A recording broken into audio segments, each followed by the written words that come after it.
A nuestro increíbles espectador de venganza perfecta, nos encantaría saber deste que parte del mundo no acompañan. Háganoslo saber. Ahora, sumerjámonos en la historia de hoy. Capítulo 1, la última llamada Javier Fuentes estaba reconstruyendo una transmisión en su telemecánico cuando sonó su teléfono. No reconoció el número, pero algo lo hizo contestar. La voz al otro lado pertenecía a Daniela Herrera, una enfermera de cuidado paliativo del municipio de El Salto.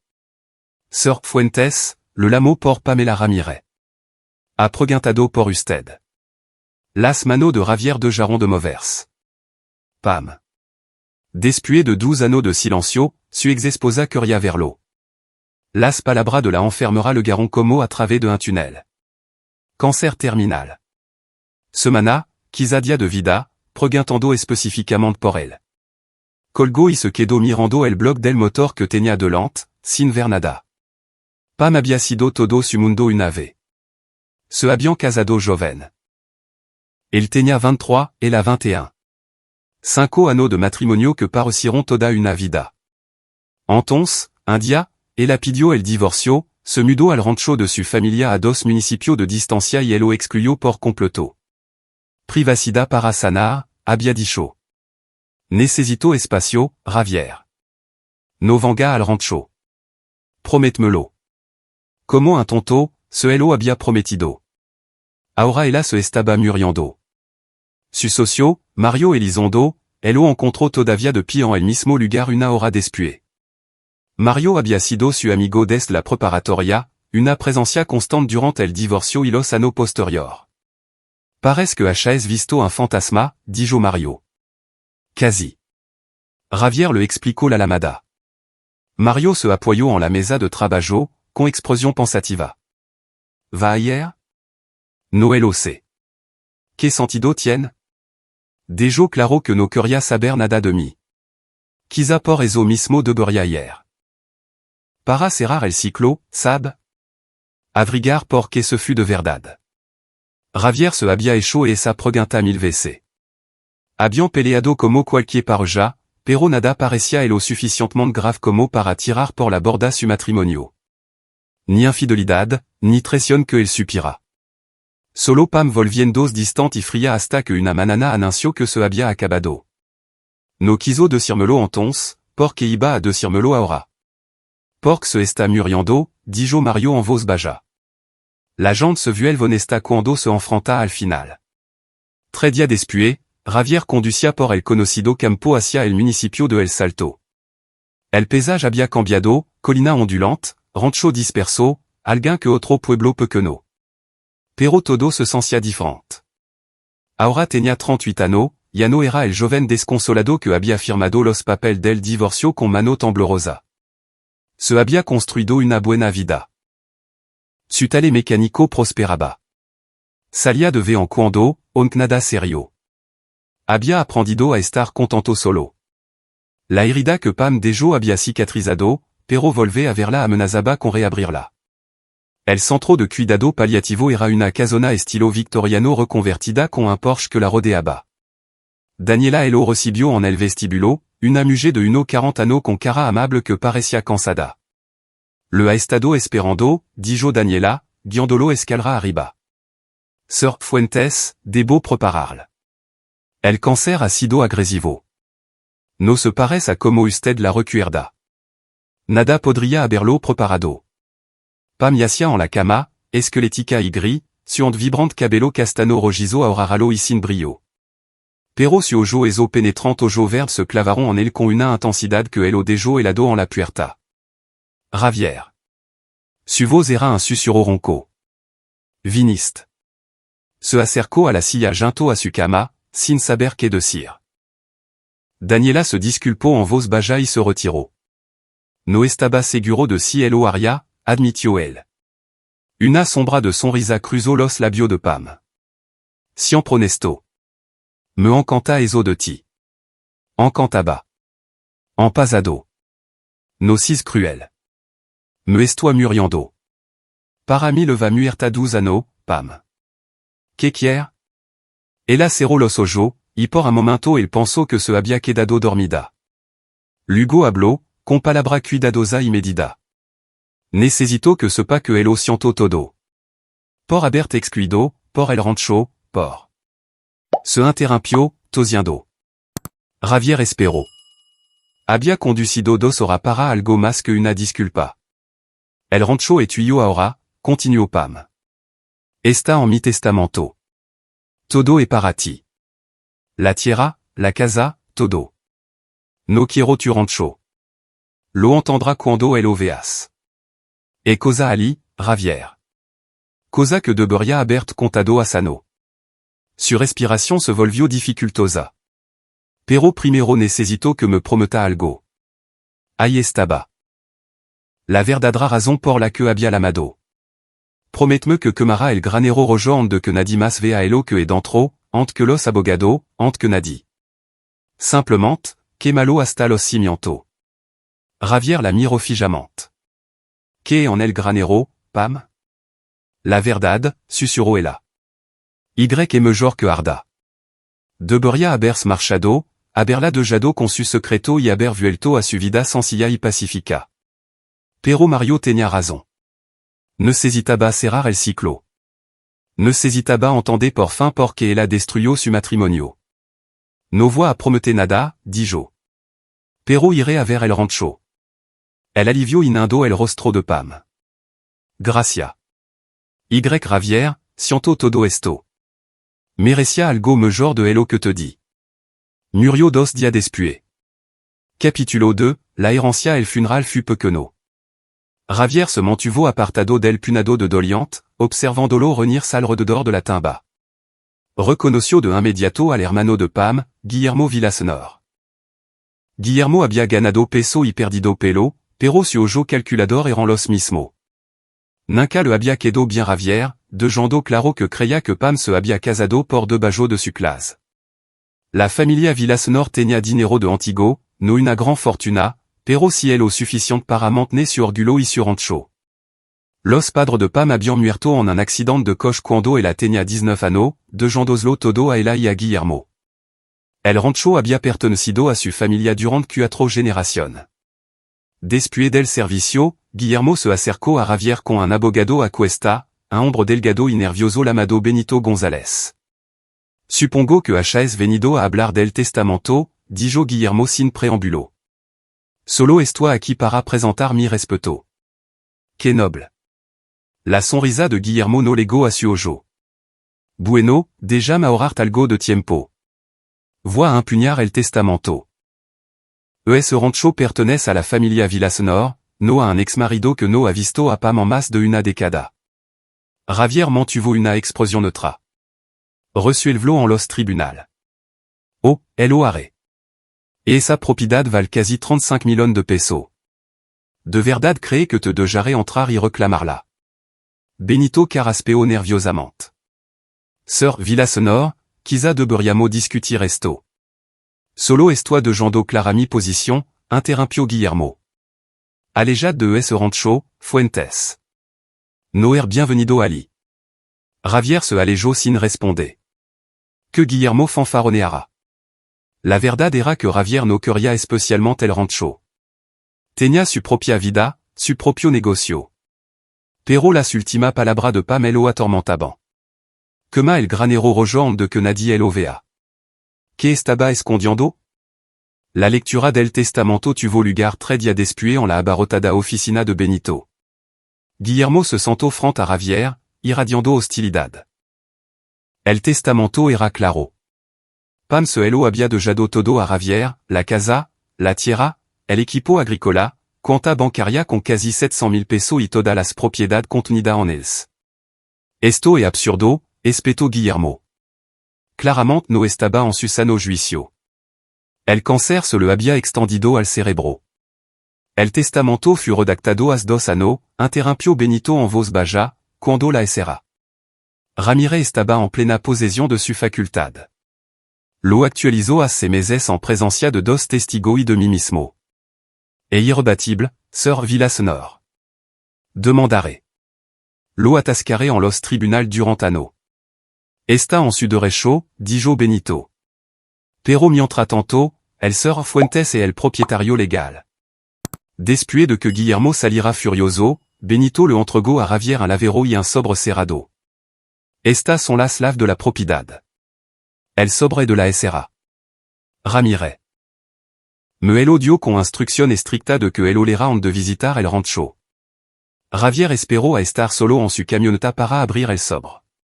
La letra de Pam, temblorosa pero reconocible, cubría una sola pagina. Javier, si está leyendo esto, e que ya no estoy.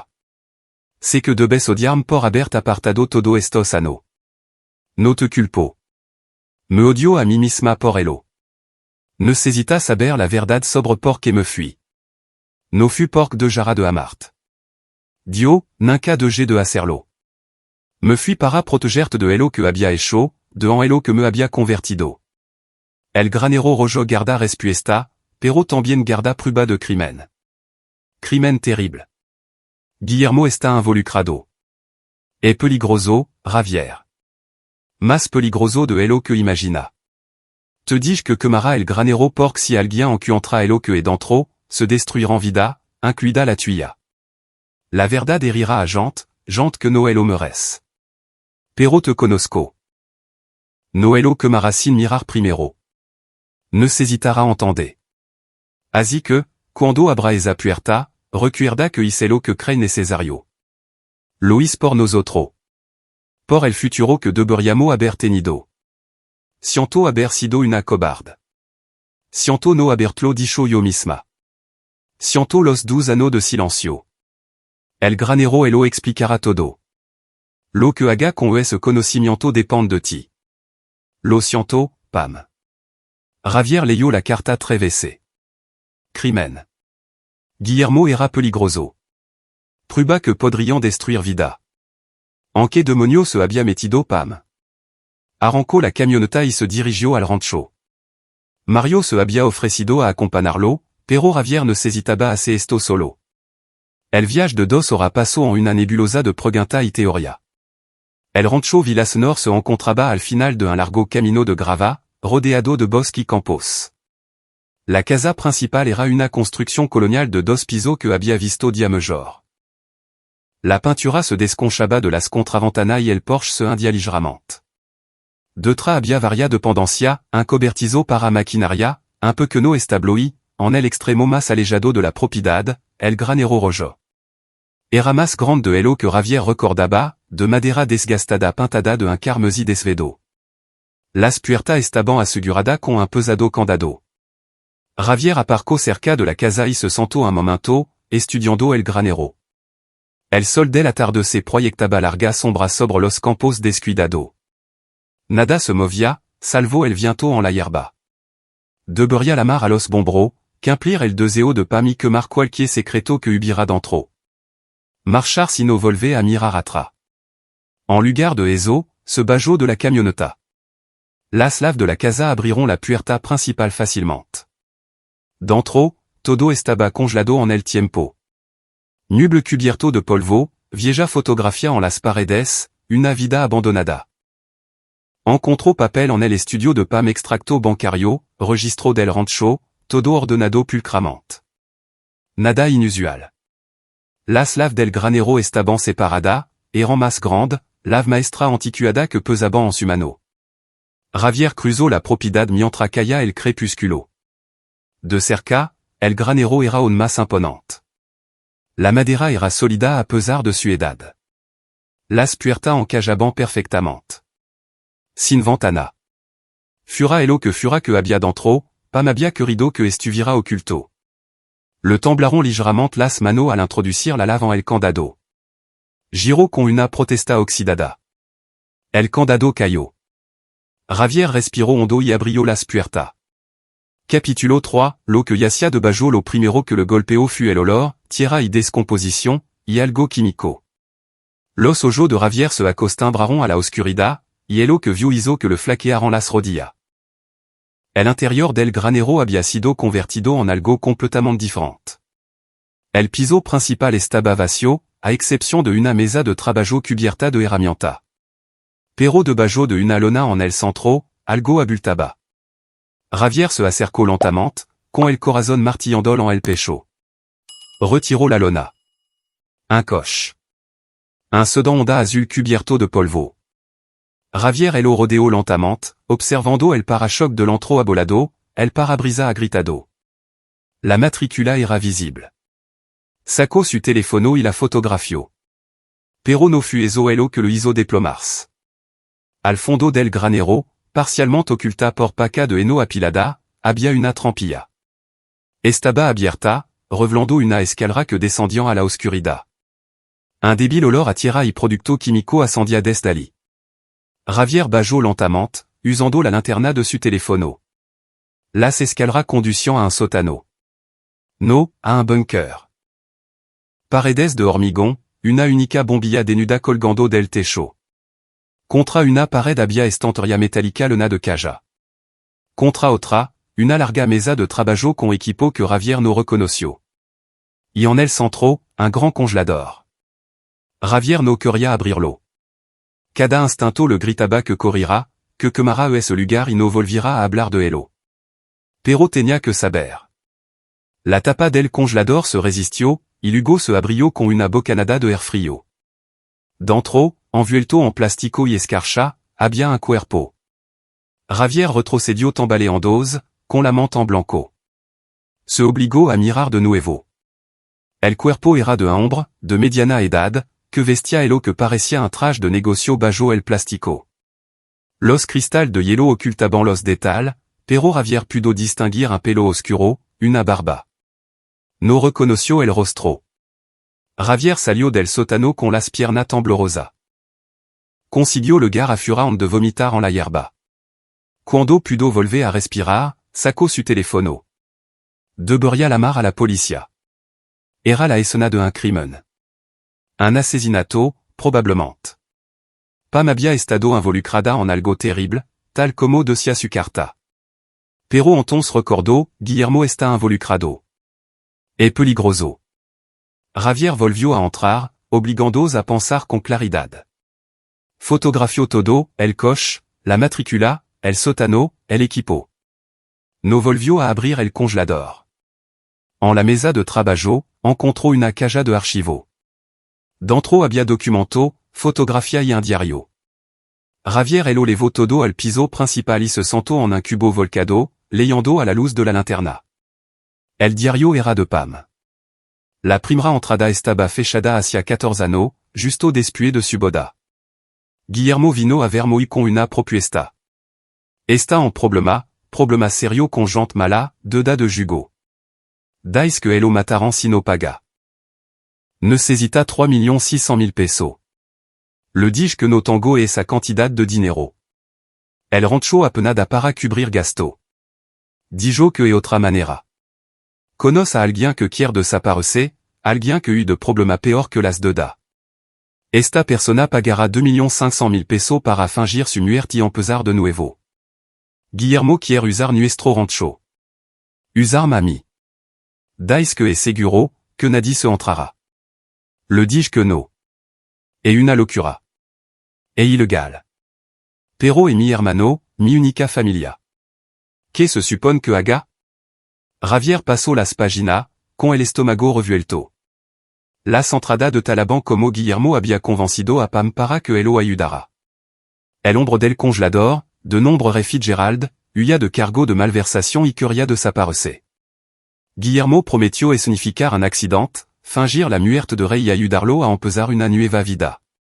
El plan era simple, remoriría en un accident de coche. Guillermo tenía contacto en el servicio médico forense, alguien que le debía favor. Incinerarían el cuerpo de otra persona y le darían a una nueva identidad. Pero algo salió mal. Haré le entró miedo, escribió Pam. Dodia de que se supusira que ocurriría el accident, amenazó con ir a la policía. Dijo que había cometido un error, que no podía seguir adelante. Guillermo entró en pánico. Vino al rancho en mitad de la noche con Rey. Habían estado discutiendo, peleando. Plus de vers sangrant la cara de Rey. Guillermo dijo que teníamos que seguir adelante ahora. Rey sabía demasiado. Si hablaba, todo iríamos a la cárcel. Le dije a Guillermo que hello dejara hier, que simplement hello dejara marchars. Entonces Rey intentó correr. Lego a su coche. Guillermo el siguió. Hoy el coche arrancar, hoy como se aljaba a toda velocidad por el camino de grava. Luego hoy el choc. Cuando le gué, el coche de ré se había estrellado contra un árbol. El airbag se había despegado, pero Reno se movía. Guillermo estaba allí depuis, simplement mirando. Corté la nea de los frenos, dijo Guillermo. No pensé que moriría. Solo quería evitar que se fuera. Pero re estaba muerto. Un accident real estave, excepto que no fut un accident en absoluto. A Ravier le temblaban las mano al pasar la pagina. Guillermo me obligó a ayudarle. Metimos el cuerpo de re en el congelador del granero. Guillermo dijo que ne necesitaba tiempo para pensar, para averiguar que hace. Eso fut hace meses. Ces meses viviendo con un cuerpo en mi granero.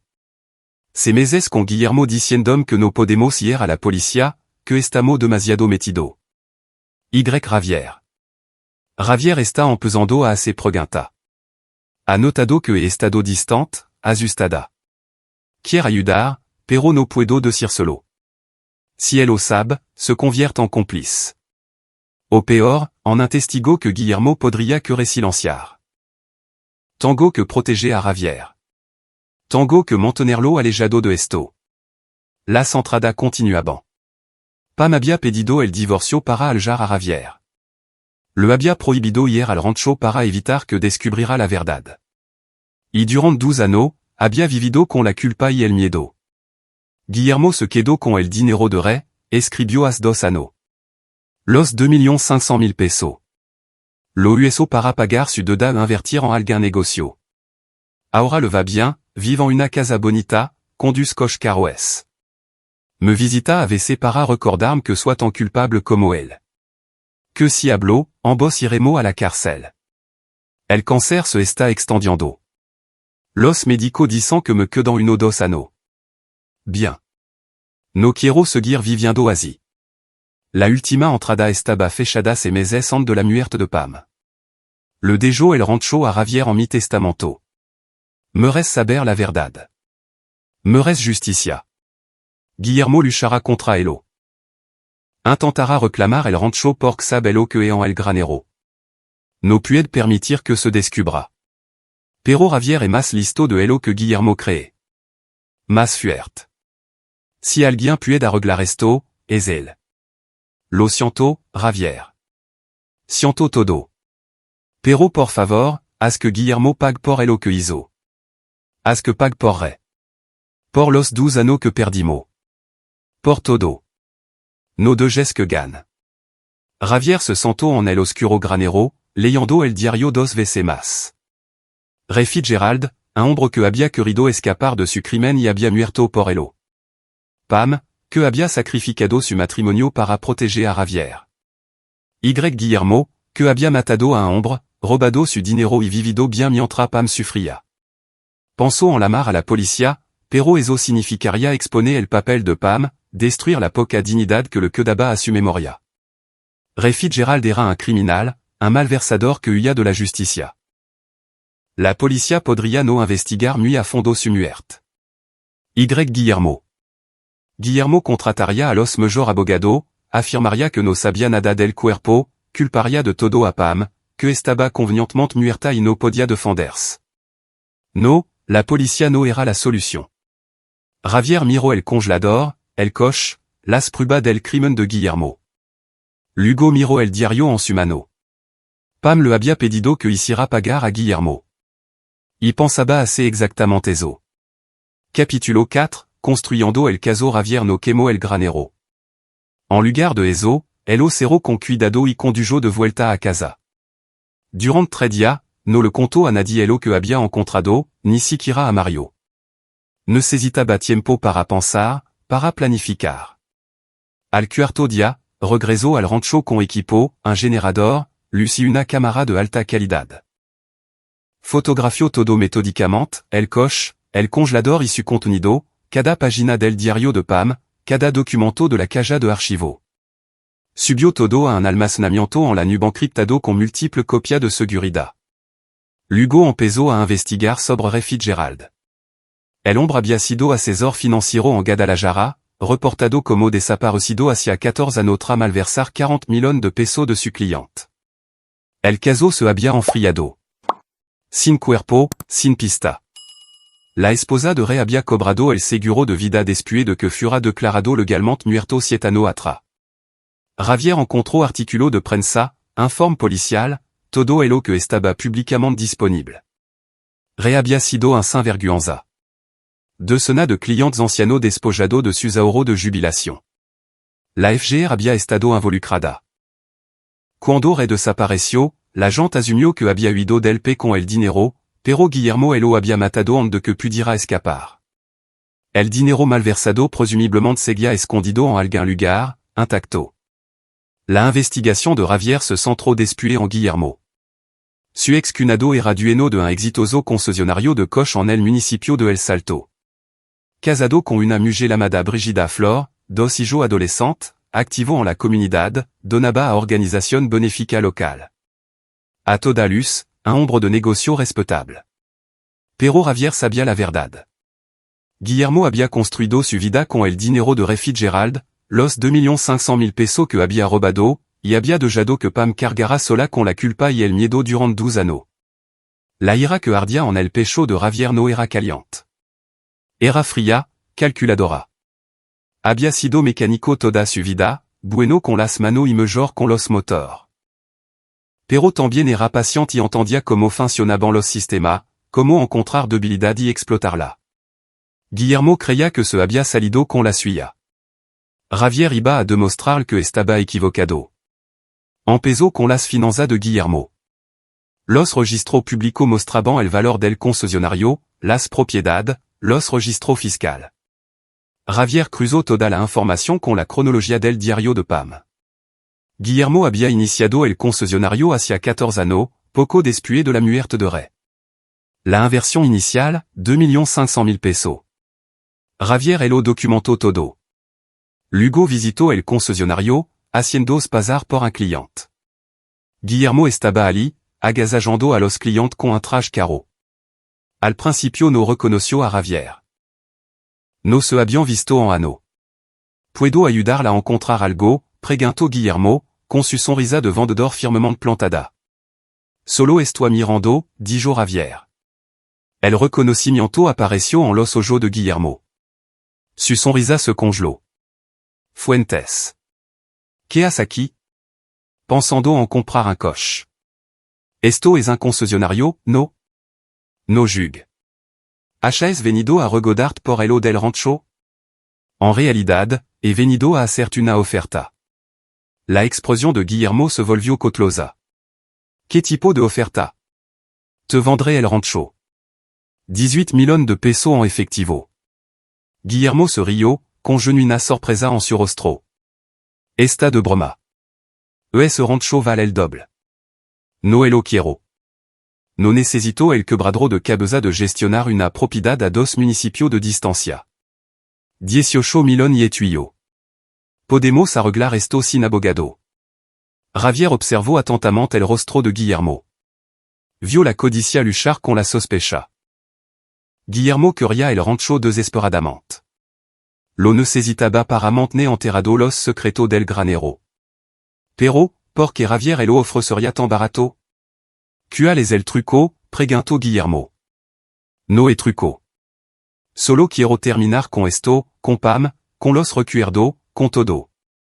Déjame pensarlo. Claro. Pero lo pondré en el mercado la semana que viene si no te interesa. Javier salió del concesionario satisfecho. Había plantado una semilla. Ahora necesitaba cultivarla con cuidado. De vuelta a casa, Mario esperaba en el taller. Había sido paciente con el secretismo de Javier, pero su curiosidad claramente lo estaba matando. ¿Quieres contarme qué está pasando? Preguntó Mario. Has estado raro durante semana.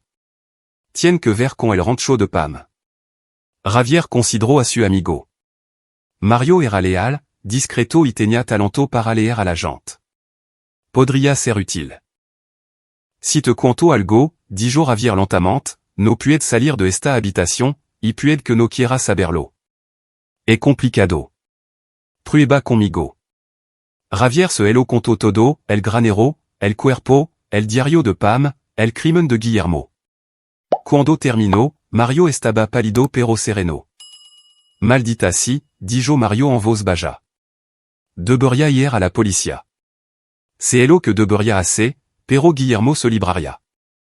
Culparia a Pam, contrataria abogado Caroes, hello alargaria durantano. Mientra tanto, el sigue viviendo su vida perfecta. Entonces, ¿cuál es tu plan? Voix à destruirlo méthodiquement, con cuidado. Voix à tomar todo hello que construyó con ese dinero manchado de sangre y hello que mare hasta los cimientos. Mario guardó silencio por un largo momento. Luego dijo, que necesita que haga. Capítulo 5, la trampa se cierra Guillermo Lamo. Très dia después, quería discutir la oferta de Javier. Se encontraron en una cafetería en territorio neutral, a medio camino entre su respectivo pueblo. Guillermo parecía nervioso, hello que complació amansamente a Javier. He pensado en tu oferta, dijo Guillermo. 18 millones es un insulto, pero estoy dispuesto a llegar a 22 millones. Oferta final. Hazlo 27 millones y tenemos un trato, contraatacó Javier. Los ojos de Guillermo se entrecerraron. Dijiste 18 millones. Eso fue de tener otro tres compradores interesados. Uno es un promotor que quiere subdividir el terreno. Otro es una operación agrícola corporativa. Si él lo quiere, tendrá que superar su oferta. Era mentira, pero Guillermo no lo sabía. Está bien, dijo Guillermo con los dientes apretados. 27 millones. Pero necesito tiempo para liquidar activo. Tien 2 semanas. Después de que Guillermo se fura, Javier hizo una llamada a un viejo conocido, Eduardo Sanz, un investigador privado que le debía un favor. Javier había reconstruido el coche clásico de Eduardo gratis cuando Eduardo estaba pasando por un divorcio. Ahora era el momento de cobrar. Necesito una investigación a fondo sobre alguien, dijo Javier. Todo es lo que pueda encontrar. Registro bancario, registro de llamada, negocio, vida personal, todo. Eso te va a costar, dijo Eduardo. Te pagaré el doble de tu tarifa habitual, pero lo necesito rapido. Eduardo entregó el informe una semana después. El archivo sobre Guillermo era extenso, préstamo comercial, extracto de tarjeta de crédito, registro hipotecario. Lo más interesante eran las transferencias bancarias, 2.500.000 pesos depositado hacia 14 años, el mismo mes en que desapareció Ray Fitzgerald. También había transacción reciente que llamaron la atención de Javier, grande retirada de efectivo, pago a cuenta en el extranjero. Guillermo estaba moviendo dinero, preparando algo. Más, dijo Eduardo. Guillermo ha estado teniendo una aventura con su secretaria, una mujer llamada Estefania Soto. Levant unos meses. Su esposa no lo sabe. Javier archivó esa información. Una palanca. La segunda semana, Javier visitó a la viuda de Ray Fitzgerald, Verónica Huerta. Se había vuelto a casar hacia ano. Vivía en un modesto apartamento en Guadalajara, muy lejos de la vida acomodada que había tenido antes de que se descubrieran los crímenes de Ray. S.R.A. Huerta, se presentó Javier con un nombre falso. Soit un investigador que trabaja en caso de fraude financiero. Me preguntaba si podría hacer alguna pregunta sobre su difunto esposo. Verónica rondaba los 60 años, un aspecto cansado. ¿Qué quiere saber? Le conté todo a la FGR Asano. Me interesa lo que pasó después de que desapareciera, concretamente el acuerdo del seguro. La expresión de Verónica se endureció. Ese dinero ya se había esfumado cuando lo recibí. Pagué deuda, los abogados, los acuerdos con su víctima. Apenas me quedaron 900.000 pesos después de pagar todo. Cree que está real muerto. Ella se rió con amargura. Eso espero. El cabrón se hello me reste después de hello que le hizo a esa gente. Ami. Javier hizo alguna pregunta más y luego se fue. Verónica creía que Ray estaba muerto. Eso era bueno, no complicaría las cosas. La noche de que se cerrara la venta, Javier volvió al rancho por última vez. Se paró en el granero, mirando el congelador, El Coche, Las Pruebas del Crimen de Guillermo. Voix à Arreglar esto, Pam, Dijo en voz baja. Te lo prometo. Lugo hizo una lamada. Guillermo, tenemos que hablar. Esta noche. En el rancho. Ven solo. De qué se trata, Guillermo sonaba desconfiado. Encontré algo en el granero. Algo que quiera verán de que finalicemos la venta. Hubo una larga pausa. Lugo, estaré allí en una hora. Javier colgó y sonrió. La trampa estaba lista. Capítulo 6, revelación Guillermo legó puntualmente, aparcando su sedan de lujo cerca del granero. Javier esperaba a fura, apoyado en su camioneta. Que étant importante que no podía esperar a Manana, exigió Guillermo. Creo que ya lo sabe, dijo Javier. El granero. Lo abrí. El color desapareció del rostro de Guillermo. No tenía derecho. Tenía todo el derecho. Et mi propiedad. La mano de Guillermo se movió hacia el bolsillo de su chaqueta, y Javier se tensó. Pero Guillermo solo sacó su teléfono. Voix à la mar a mi abogado. Adelante. La mal. Y Hugo explica el porqué un cuerpo en mi granero. Un cuerpo que leva ali 14 años. El cuerpo de Fitzgerald. Guillermo se quedó helado. No sé de qué está hablando. Si, él lo sabe. Lee el diario de Pam. Lo sé todo. El plan para fingir la muerte de Ray, el dinero que robaste, la nea de freno que cortaste. Todo. El rostro de Guillermo pasó por varia expresión, miedo, ira, calculo. Lugo se rió. Esta de farol. Si Real me hubiera encontrado algo, ya habría ido a la policía. Lo habría hecho? O me habría dado cuenta de que ir a la policía significa exponer el papel de Pam en todo esto? Destruir su memoria. La quis una vez, Guillermo. No voix a arrastrar su nombre por el fango. Entonces, ¿qué quiere? Quiero que confise. No a la policía, ami. Quiero la verdad. Guillermo lo estudió durant un largo momento. Lugo se encogió de hombro. Está bien. Quiere la verdad?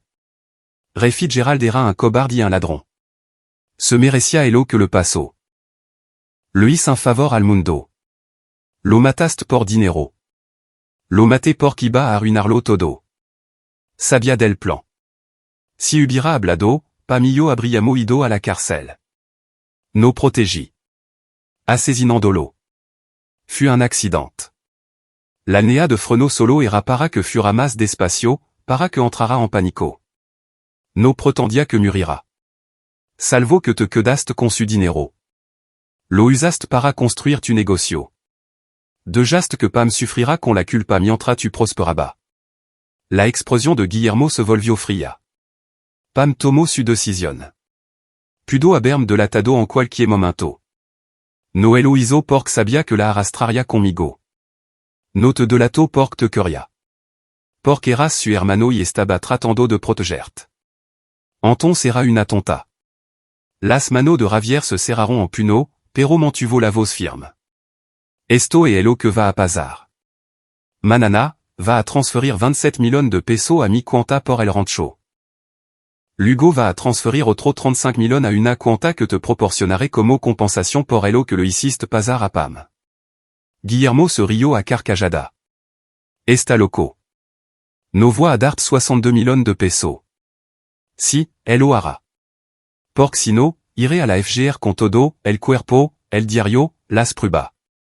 Les diré que Fitzgerald está en mi granero y que tu lo pusiste allí. Nunca te creerán. Solo intenta extorsionarme. Javier sacó su teléfono y le mostró a Guillermo las fotografías, el coche, el congelador, las páginas del diario. Tengo documentación de todo, con fecha y hora, coordenada GPS. Y he enviado copia a varias personas con instrucción de contactar a la FGR si algo me pasa. La confianza de Guillermo se desmoronó. Hijo de 62 millones de pesos. Tiene 48 horas, au voix a la FGR. No tengo esa cantidad de dinero en efectivo. Entonces vend algo. Liquida activo.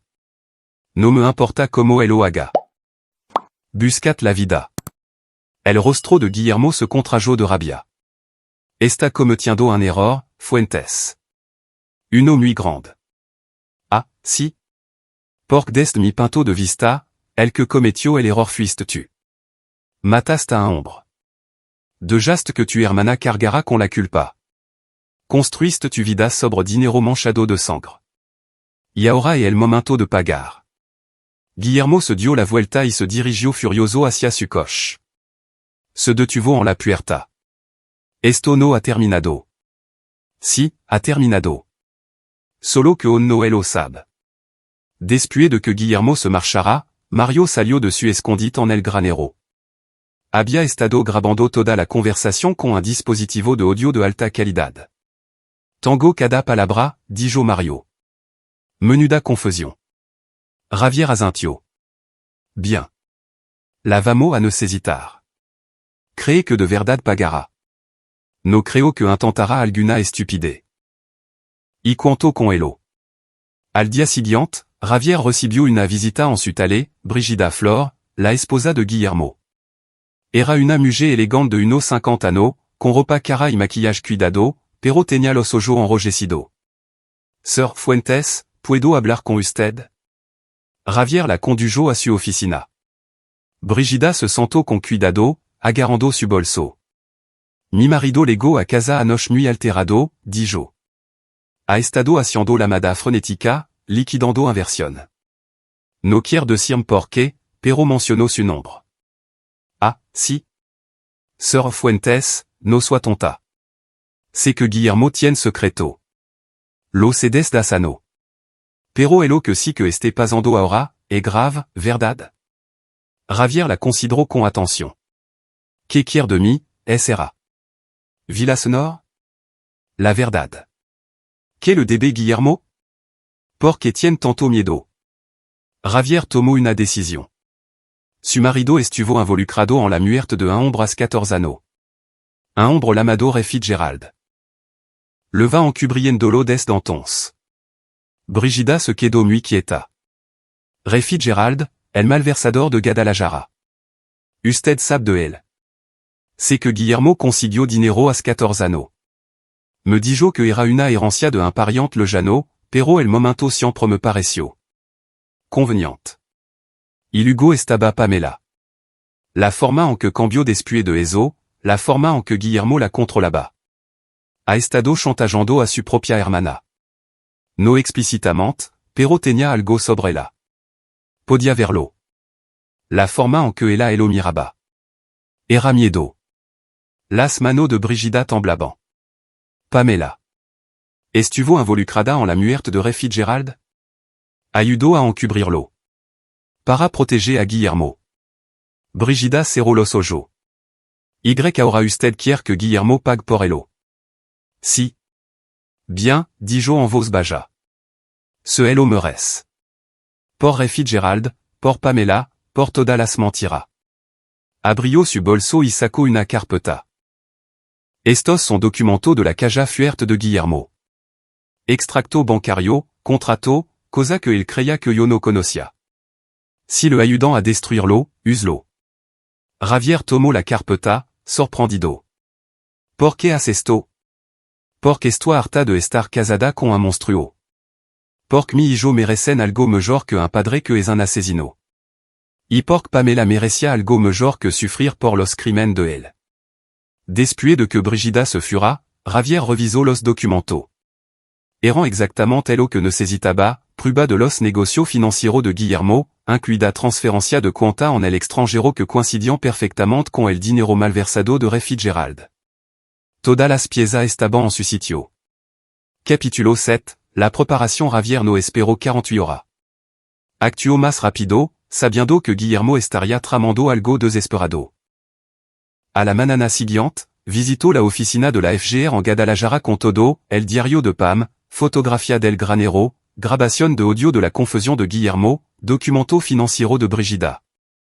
La agente que él entrevistó era una mujer llamada Juana Rojas, de unos 40 años y mirada aguda.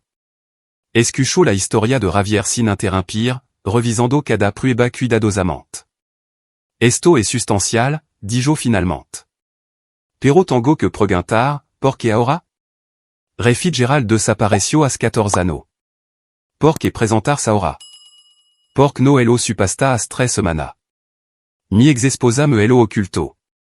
Se elo oculto a todo el mundo. Murió protegiendo a su hermano, y él no merece esa protección.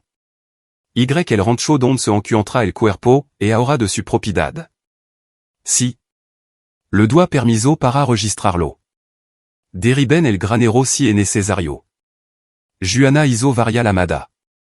Por la tarde, un equipo se dirigia al rancho. Javier fut con elo, observando como los agentes fédérales descendían sobre el granero rojo. Encontraron todo exactamente donde Javier elo había documentado, el coche, el congelador, el cuerpo congelado de Refi Gerald. Los equipos forenses recogieron prueba mientras los fotógrafos capturaban cada ángulo. Necesitaremos declaración formal, dijo Juana. De usted, de cualquiera que tuviera contacto con el Sr. Villasenor o la SRA. Ramírez durant el periodo de tiempo relevante. Tango a alguien más con quien debería hablar, dijo Javier. Brigida Flor, la esposa de Guillermo. Mientras la FGR procesaba la escena, Javier condujo de vuelta a su pueblo. Esperaba sentir triunfante, reivindicado. En cambio, se sentía vacío. Pam había pasado 12 años viviendo con el secreto, 12 años de culpa y miedo. Y ahora su papel se haría público. Pero ella le había pedido que hiciera pagar a Guillermo. Eso, almeno, Javier podía cumplirlo. Mario lo encontró en el tale con noticia. Han arrestado a Guillermo. La FGR lo detuvo en el concesionario hace una hora. Está en todas las noticias locales. Javier encendió la televisión. Efectivamente, las imagen mostraban a Guillermo siendo conducido esposado, su traje caro arrugado, su rostro furioso. El reportero estaba sin aliento. Prominent empresario arrestado en relación con un caso de asesinato de hace 14 años. Disant que podría haber matado a Refi Gerald por un fraude de seguros, dijo Mario. Algo sobre un plan para fingir la muerte de Fitzgerald y cobrar el dinero. Bastante cerca de la verdad. La FGR estaba siendo cuidadosa con el lo que publicaba, probablemente para proteger la integridad de su investigación. El teléfono de Javier sonó. Juana Rojas. Necesitamos que venga a dar una declaración completa manana por la manana, dijo. Y Sir. Fuentes, probablemente debería contratar a un abogado. E pregunta sobre por qué no informó inmediatamente del cuerpo cuando lo encontró. ¿Me van a acusar de algo? No por el momento, pero ocultó prueba durant varias semanas. Eso podría ser problemático. Javier terminó la lamada y miró a Mario. Necesito un abogado. Ya me he adelantado. Mario le entregó una tarjeta de visita. Benito González. El abogado de Pam. Ya elo el amado. Espera tu lamada. Benito se mostró comprensivo cuando Javier llamó. La FGR está tratando de determinar si obstruyó la justicia. Pero dada la circunstancia usted está conmocionado por encontrar el cuerpo, necesita entender lo que pasó antes de denunciarlo, creo que podemos argumentar que actuó razonablemente. ¿Qué es de Pam? ¿Saldrá a la luz su papel? Casi con toda seguridad. Pero ella ha falsido. No puede ser procesada. Y su diario muestra que fue coaccionada por Guillermo, que vivía con miedo de él. En todo caso, es una figura que inspira simpatia. Guillermo no lo verá así. Guillermo se enfrenta a cargo de asesinato. Lo que el piensa no importa. Las 2 semanas siguientes fueron un torbellino de declaración, entrevista y atención mediática. La historia era demasiado buena para que la prensa la ignorara, un empresario respetado arrestado por asesinato, un cuerpo congelado en un granero, la confusión de una viuda en su lecho de muerte. Javier trató de mantenerse al margen, pero los reporteros acamparon fuera de su tale. A través de todo ello, Javier observó cómo la vida de Guillermo se desmoronaba con sombría satisfacción. El concesionario fut cerrado a la espera de la investigación. Los activos de Guillermo fueron congelados. Brigida solicitó el divorcio, levandos a los niños y mudándos con su hermana. Amigo y socio-commercial se distanciaron. El hombre que había construido un imperio con dinero manchado de sangre el ovio desmoronarse. Y en medio de todo, Javier recibió otra visita. Capítulo 8, el ajuste de compte à Milan Duran no era lo que Javier esperaba. El hijo de Fitzgerald rondaba los 30 años, un hombre tranquilo con el pelo oscuro y la expresión seria de su padre. Apareció en el tale sin avisar, esperando cortésmente hasta que Javier pudo atenderlo. Sir Fuentes, soit Milan Duran. Fitzgerald era mi padre. El pecho de Javier se oprimió. Había estado tan centrado en Guillermo y Pam que apenas había pensado en la familia de Re. La gente que elo había lorado, que nunca supo elo que real pasó. Siento su perdida, dijo Javier. Probablement suen ueco después de 14 años, pero elo digo en serio. La FGR me contó elo que pasó. Como mataron a mi padre. Como conservaron su cuerpo. La voz de Milan era firme, pero el dolor parpadeaba en su ojo. Dijeron que usted fut quien elo encontró. Quien sacó todo a la luz. No Eloís por su padre, dijo Javier con sinceridad. Lois por mi ex esposa y por justicia. Su padre era. No era un buen hombre, Sir Duran. Usted lo sabe. Lo sé. Tenía 17 años cuando desapareció. Sabía de la malversación, de la gente a la que había hecho daño. Estuve enfadado con él durante años, pero seguía siendo mi padre. Merecía saber qué le pasó. Tien razón. Siento que tu verás que esperar tanto tiempo para obtener respuesta. Milan asintió lentamente. La FGR dice que me entregaron el cuerpo de mi padre una vez que la investigación concluya. Voy a enterrarlo como es debido, junto a mi madre. Ella murió a 5 años. Cáncer. No se volvió a casar? No siempre espero que mi padre volviera. Incluso después de todo lo que había hecho, lo amaba. La explosión de Milan era complicada. Solía pensar que era un attentat. Pero quizá eso es lo que es la mort AVC. Tonto y terco y negandos a rendirse incluso cuando debería.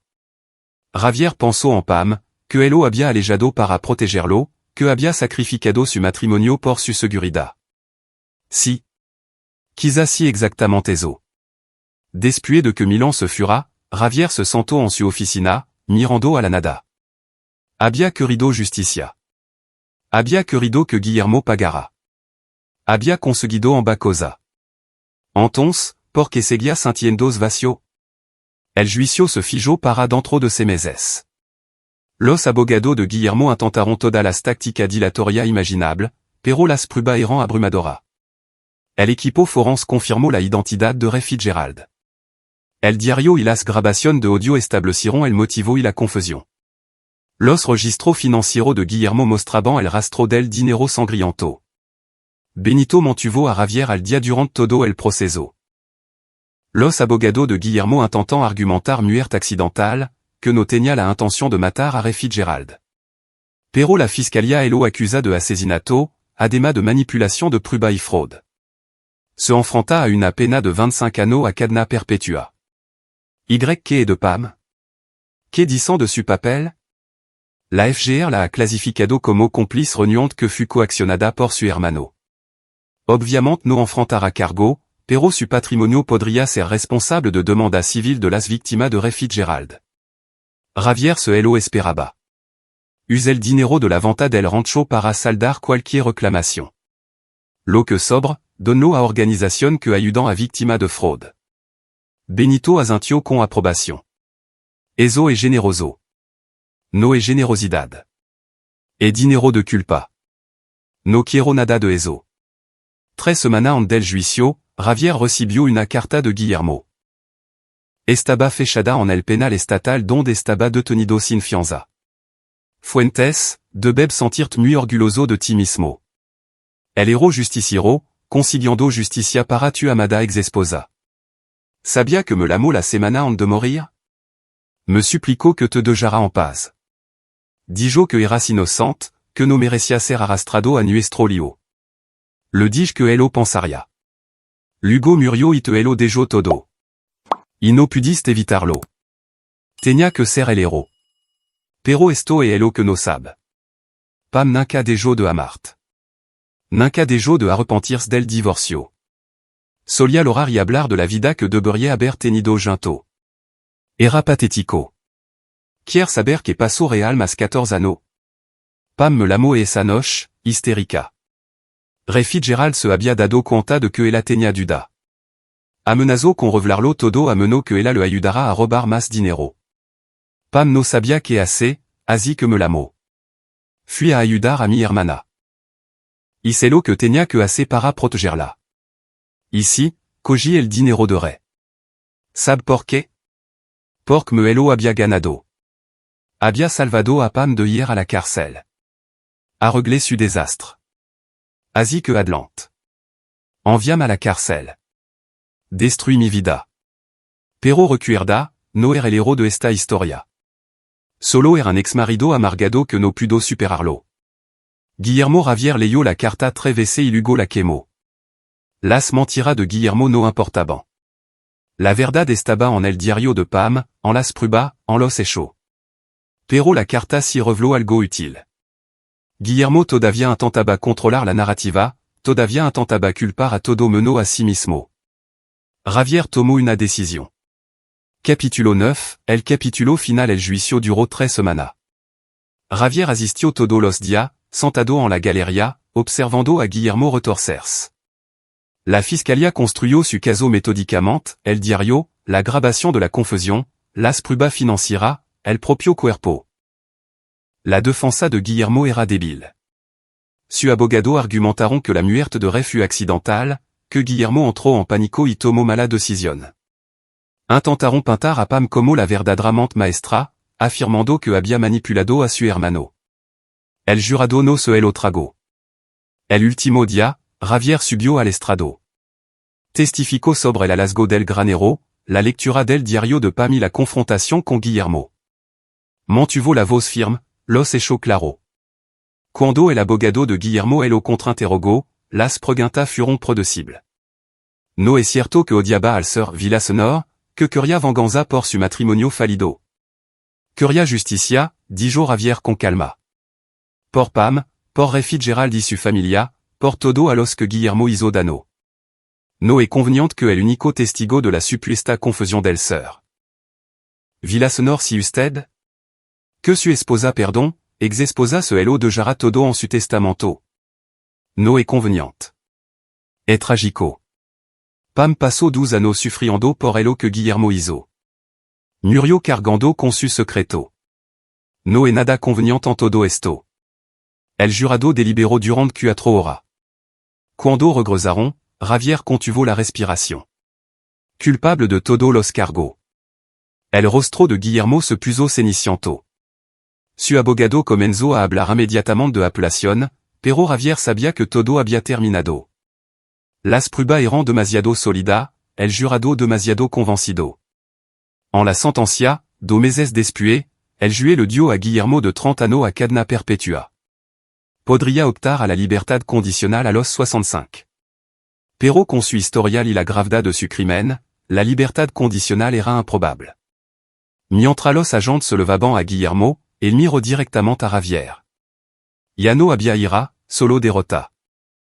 Javier no sintió nada, ni triunfo, ni satisfacción, solo un profundo cansancio. Fura del juzgado, Milan Duran esperaba. Gracia, dijo simplemente. Mi padre no era un buen hombre, pero merecía justicia. Usted se la ha dado. Siento que haya tardado tanto. Yo también. Pero al menos ahora puedo seguir adelante. Todo podemos seguir adelante. Javier condujo de vuelta a su pueblo mientras el sol se ponía, pintando el cielo en tono de naranja y rojo. Cuando llegó al tale, Mario lo esperaba con 2 cervezas. Se acabó, dijo Mario. No era una pregunta. Si, se acabó. Se sentaron en un silencio cómodo, bebiendo y observando la cal de Afura. Finalmente, Mario habló. ¿Qué va a hacer ahora? No lo sé. Trabajar. Vivir. Intentar averiguar cómo es la normalidad. Hiciste lo correcto, sab? Pam estaría orgullosa. Javier no estaba tan seguro. Pam le había pedido que quemara el granero, que destruira las pruebas. En cambio, él había expuesto todo, su secreto, su crimen, su sufrimiento. Pero también le había dado justicia. Había hecho que Guillermo pagara por lo que había hecho. Había traído un cierre a la familia de Fitzgerald. Quizá eso era suficiente. Una semana después, Javier regresó al rancho por última vez. El granero rojo seguía en pie, pero ahora estaba vacío. La FGR había retirado todas las pruebas. El congelador ya no estaba. El coche estaba en un depósito de pruebas en alguna parte. Javier se paró en el espacio vacío, recordando el primer momento en que abrió esa puerta. La conmoción, el horror, el comienzo de todo lo que siguió. Luego sacó su teléfono e hizo una llamada a una empresa de demolición. Necesito que derriben un granero, dijo. Lo antes posible. El granero desapareció en una semana. En su lugar, Javier plantó árbol robles fuerte y alto. En 10 años, 20 años, esos árboles crecerían y prosperarían. Darían cobijo a la tierra donde habían ocurrido cosas terribles. Nueva vida de una vieja tragedia. Javier vendió las tierras de cultivo a una joven pareja que quería probar la agricultura orgánica. Se quedó con la casa, aunque no estaba seguro de qué haría con ella. Quizá alquilarla, quizá visitarla a veces. Pero principalmente, volvió a su vida, a su tale, a su trabajo, a su amigo. Ces meses después del juicio, Javier estaba reconstruyendo un motor cuando una mujer entró en el tale. Tenía más o menos su edad, con ojo amable y una sonrisa fácil. Hola, dijo. Ewado que era el mejor mecánico del pueblo. Mi coche hace un ruido terrible. Javier se limpió las manos y sonrió. Echemos un vistazo. Se llamaba Brenda Beltrán. Era profesora en la escuela primaria local, recién divorciada, nueva en el pueblo. No sabía nada del juicio ni del granero ni de nada de eso. Para ella, Javier era solo un mecánico con buena reputación. Hablaron mientras él miraba su coche. Nada grave, solo una banda suelta. Lo arregló en 20 minutos y le cobró la mitad de su tarifa habitual. Eso es muy amable, dijo Brenda. ¿Puedo invitarte a un café como agradecimiento? Javier casi dijo que no. Había pasado tanto tiempo centrado en Pam, en la justicia, en la venganza. La Heidi de seguir adelante se sentía extraña. Pero Pam se había ido. Guillermo estaba en la cárcel. El granero estaba demolido. El pasado era por fin, verdaderamente, pasado. Claro, dijo Javier. Me gustaría. Mientras Brenda se aljaba con plan de quedar para tomar un café el sábado, Mario apareció junto a Javier. Nueva clienta, preguntó con una sonrisa complice. Quizá, dijo Javier. Quizá algo más. Bien. Ya es hora de que empiece a vivir de nuevo. Javier miró al cielo, claro y azul y lleno de posibilidad. Durant 12 años, había levado el peso del silencio de Pam sin saberlo. Durant el último año, había levado la carga de su secreto y su búsqueda de justicia. Ahora, finalmente, podía dejarlo todo. Le había dado justicia a Pam. Había honrado su memoria. Había hecho que Guillermo pagara por su crimen. Era suficiente. Tenía que ser suficiente. Javier Fuentes volvió a su trabajo, reconstruyendo motor y reconstruyendo su vida, pieza a pieza. El granero rojo ya no estaba, pero él permanecía, más fuerte, más sabio, libre y listo, al fin, para seguir adelante. Aquí est donc nuestra historia llega a su fin. Compartan su pensamiento en la sección de comentarios. Gracias por su tiempo. Si disfrutan de esta historia, por favor, suscríbanse a este canal. Hagan clic en el video que ven en la pantalla y nos vemos allí.